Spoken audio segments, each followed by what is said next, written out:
Okay,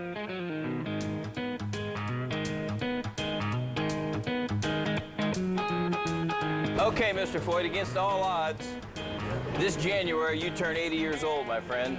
Now, there's been a lot of things I've seen in my life where I couldn't quite believe, but I said, you making it to 80 years old is one hell of an accomplishment. Well, a lot of people said I'd never live to be 22 years old. I don't know if that's good or bad. Well, you weren't reckless. It was just a dangerous time. Well, I think it was. You know, that's one thing I see in racing today, Robin. Take the stock cars, Indy cars, everything. It's about 200% safer in the cars than when I drove. Think about this. Dan Gurney's 83. You guys won Le Mans together. Uncle Bobby Unser's just turned 80. Parnelli's 80. Rutherford's 77. You guys all came through the toughest, most grueling, dangerous period of racing, but it was also the most glamorous. You guys were kind of the gladiators of the day that people gravitated towards.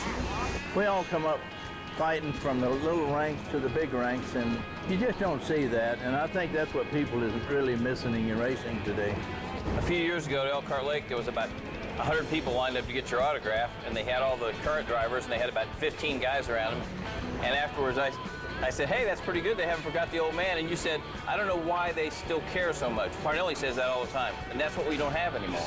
And they knew one thing, that we went out and raced. We didn't only race for money, we raced for the glamour and the win. I think that's one thing that the people believed in. They knew I give 110% everywhere I went in a car, and I never give up, and that's just been my life.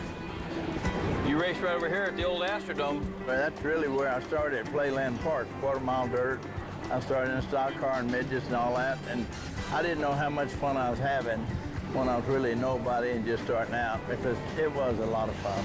I got a lot of pictures of you, but to me, this is one of the great ones, because there's a guy that was really tired because you just won Langhorne. I think it was a 100-lapper, and it was like 94 degrees outside. I'll agree with you, and you can see I was pretty tired, even though I was in good shape back then. This is you getting ready to practice at Indianapolis Motor Speedway in a golf shirt. That's quite true, you know. You didn't have all these fancy uniforms and fireproof stuff, and people don't realize in them roadsters you carried 75 gallons of fuel, not no 20.